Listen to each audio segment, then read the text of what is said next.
Hello, नमस्ते बच्चों। आइए फिर से आपका स्वागत है नए वीडियो में नए चैप्टर के साथ।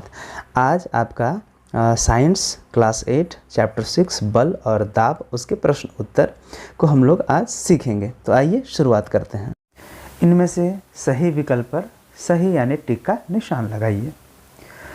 शुष्क मौसम में बालों में कंघी करने पर वह बिखर जाता है। इसके लिए कौन सा बल उत्तरदायी है? गुरुत्व बल, स्थिर विद्युत बल, घर्षण बल, चुंबकीय बल या तो सही जवाब होगा स्थिर विद्युत बल। दूसरा, निम्नलिखित बलों में कौन सा संपर्कित बल है? गुरुत्व बल, चुंबकीय बल, घर्षण बल, स्थिर विद्युत बल। तो उत्तर होगा घर्षण बल। रिक्त स्थानों को भरिए। एक आवेशित वस्तु अनावेशित वस्तु को क्या करती है? आकर्षित करती है।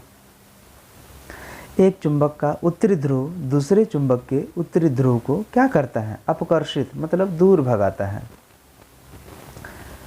तीसरा, वस्तु पर कार्यरत बल उसकी अवस्था और किस चीज़ का परिवर्तन कर सकता है? तो दिशा का परिवर्तन कर सकता है। चौथा, बल का मानक मात्रक यानी एसआई मात्रक क्या है? उत्तर होगा न्यूटन। पांचवा, एकांक किस चीज़ पर कार्यरत बल दबाव कहलाती है? तो क्षेत्रफल। एकांक क्षेत्रफल पर कार्यरत बल दबाव कहलाती है।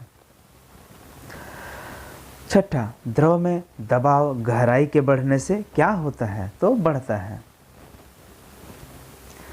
सातवां, धनुष को खींचने के लिए धनुर्धर बल लगाता है जिसके कारण इसकी किस चीज़ में परिवर्तन होता है? लंबाई में परिवर्तन होता है।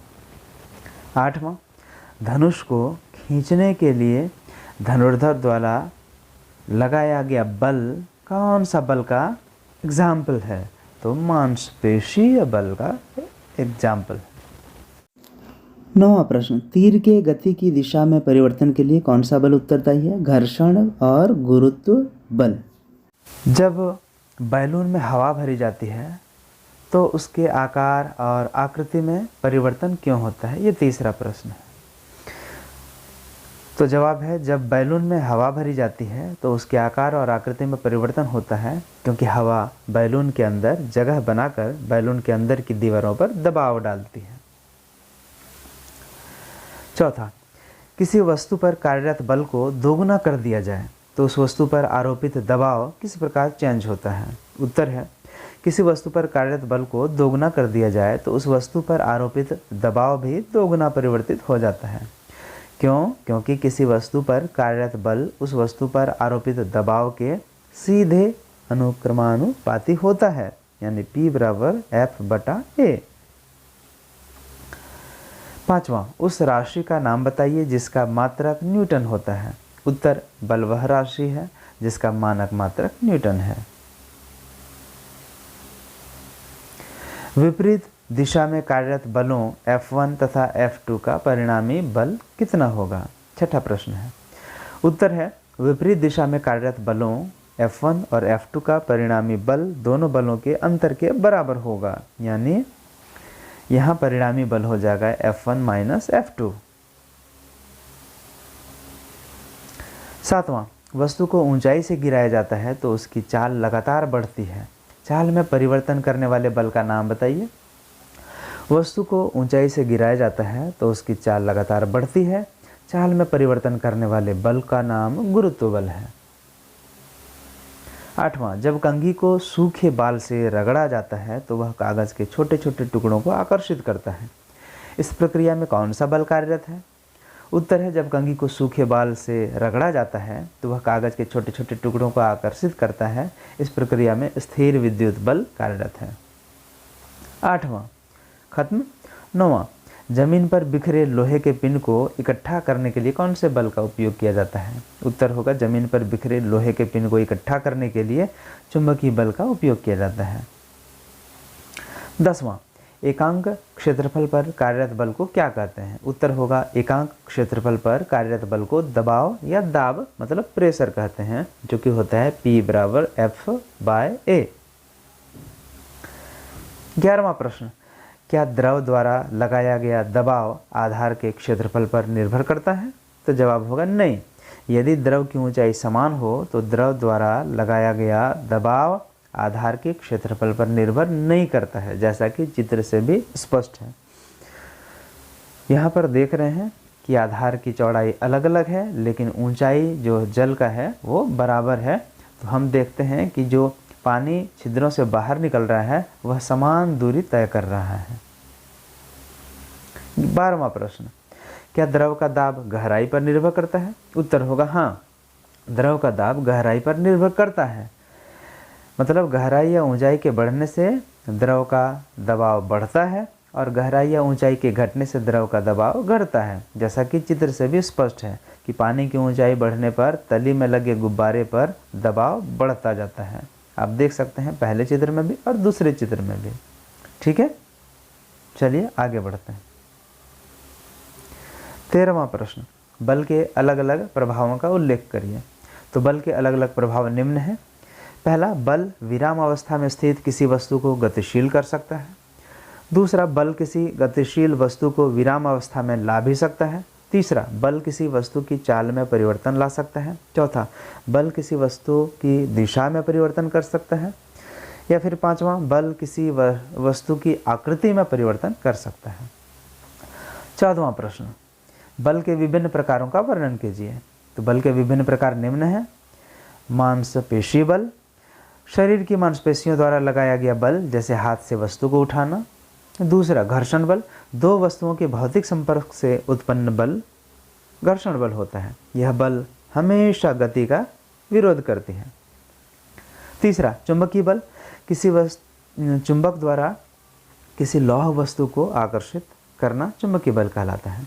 स्थिर विद्युत बल, विद्युत आवेशों से आवेशित वस्तुओं द्वारा दूसरी आवेशित या फिर अनावेशित वस्तुओं पर बल लगाना स्थिर विद्युत बल कहलाता है, जैसे बाल और कंघी के आपस का बल। पांचवा, गुरुत्वाकर्षण बल, न्यूटन के अनुसार ब्रह्मांड में प्रत्येक वस्तु या पिंड अन्य वस्तु या पिंड को अपनी ओर आकर्षित करती है। यही बल गुरुत्वाकर्षण बल कहलाता है। इसी प्रकार पृथ्वी द्वारा किसी वस्तु को अपने केंद्र की ओर आकर्षित करना गुरुत्व बल कहलाता है। उपरोक्त बलों को दो समूहों में हम लोग बांट सकते हैं। संपर्कित बल, पहला, जब एक वस्तु दूसरी वस्तु पर सीधे भौतिक संपर्क द्वारा बल लगाया जाता है, जैसे मांसपेशी बल, घर्षण बल या आदि। दूसरा है असंपर्कित बल, जब एक वस्तु के द्वारा दूसरी वस्तु पर कुछ दूरी से बिना सीधे भौतिक संपर्क के बल लगाया जाता है, जैसे चुंबकीय बल, स्थिर विद्युत बल या गुरुत्वाकर्षण बल। ठीक है, अब आगे बढ़ते हैं। 15वां, मांसपेशी बल क्या है? इसका एक उदाहरण दीजिए।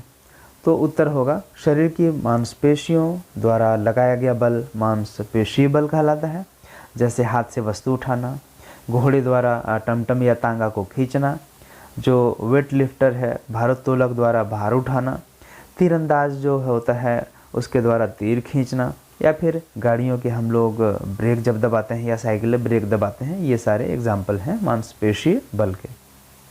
16वां प्रश्न, बल क्या है? संपर्कित बल और असंपर्कित बल की परिभाषा लिखें।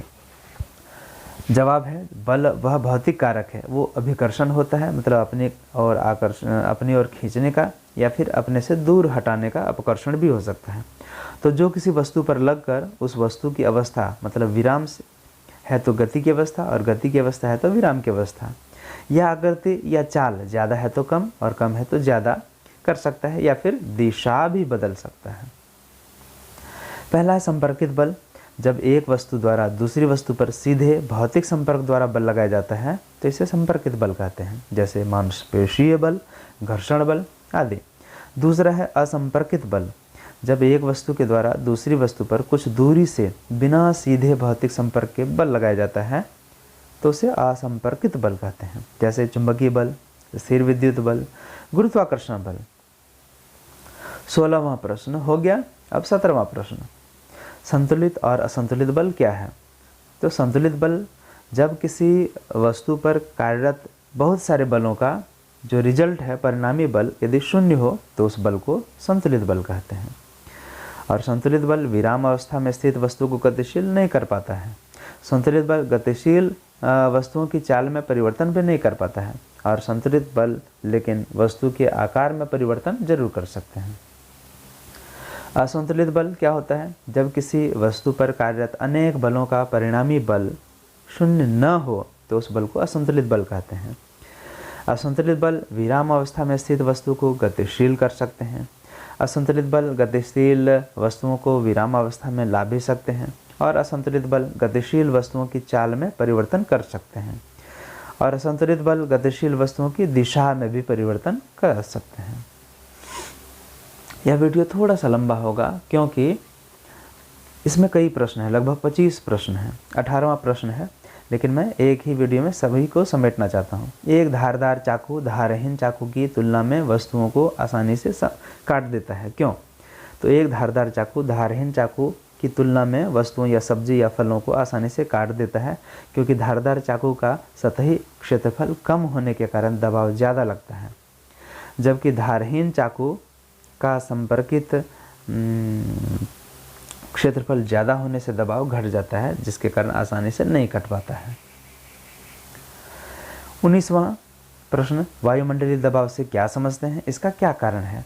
तो पृथ्वी के वायुमंडल द्वारा पृथ्वी के किसी भी बिंदु के एकांक क्षेत्रफल पर लगने वाले बल को वायुमंडलीय दबाव कहते हैं। चूँकि वायु गैसों का मिश्रण है, जिसके चलते वायु पृथ्वी के हर एक बिंदु पर दबाव लगाती है, जिसके कारण हम सभी वायुमंडलीय दबाव को महसूस करते हैं ऊंचाई पर जाने पर, क्योंकि ऊंचाई पर जाने पर हमारे नाक से खून निकलने लगता है, और ज़मीन पर भी महसूस कर सकते हैं। 20वां प्रश्न, उदाहरण द्वारा यह उल्लेख करें कि दबाव कार्यरत बल के क्षेत्रफल पर निर्भर करता है। तो उत्तर होगा, समान भार के दो पहिए को जब बालू पर गिराते हैं तो जो पहिया चौड़ा होता है वह बालू पर कम दबाव डालता है, जबकि जो टायर कम चौड़ा होता है वह ज़्यादा दबाव डालता है। ऐसा ही जब हम समान बल से किसी कांटे के नुकीले भाग को किताब से संपर्क करके दबाते हैं और दूसरी किताब पर कांटे की टोपी को किताब से संपर्क कर बल लगाते हैं, तो पहले की अपेक्षा दूसरी स्थिति में कम दबाव लगता है। इससे स्पष्ट होता है कि दबाव कार्यरत बल के संपर्क क्षेत्रफल पर निर्भर करता है, यानी बल का संपर्क क्षेत्रफल अधिक होने पर दबाव कम हो जाता है। 21वां प्रश्न, चुंबकीय बल का एक प्रायोगिक उदाहरण दीजिए। तो उत्तर होगा, जब किसी चुंबक के नज़दीक कुछ लोहे या स्टील के पिन हम लोग लाते हैं तो वह चुंबक पिन को अपनी ओर खींचता है और चुंबक से चिपक जाता है। इससे पता चलता है कि चुंबक पिन पर आकर्षण बल आरोपित करता है, जिसे चुंबकीय बल कहते हैं। इसे चित्र में साफ साफ देख सकते हैं। 22वां प्रश्न, घर्षण बल क्या है? घर्षण बल एक संपर्कित बल है, इसकी व्याख्या करिए। उत्तर, जब कोई वस्तु जमीन पर गतिशील रहती है तो उसकी गति धीरे धीरे कम होती जाती है और अंत में वस्तु विराम अवस्था में आ जाती है, क्योंकि वस्तु जमीन के संपर्क में रहने के कारण वस्तु की गति की उल्टी दिशा में, विपरीत दिशा में जमीन की सतह एक बल लगाती है, जिसे घर्षण बल कहते हैं। यह बल तभी कार्य करता है जब दोनों वस्तु आपसी संपर्क में हो। सतह को रुखड़ा करके घर्षण बल को बढ़ाया जा सकता है और स्नेहक यानी ग्रीस या तेल लगाकर घर्षण बल को कम भी किया जा सकता है। 23वां प्रश्न, दबाव की परिभाषा दीजिए। बल, क्षेत्रफल और दबाव के बीच क्या संबंध है? दबाव की मात्रा का भी उल्लेख करिए। तो उत्तर है, एकांक क्षेत्रफल पर लगने वाला बल दबाव कहलाता है और दबाव आरोपित बल और संपर्कित क्षेत्रफल के अनुपात के बराबर होता है, यानी P बराबर बल बटा क्षेत्रफल। इसका अर्थ यह हुआ कि दबाव आरोपित बल के समानुपाती और संपर्कित क्षेत्रफल के व्युत्क्रमानुपाती होता है। इसलिए सतही क्षेत्रफल बढ़ने पर दाब घटेगा और सतही क्षेत्रफल घटने पर दाब बढ़ेगा, और इसी तरह आरोपित बल बढ़ने पर दाब बढ़ेगा और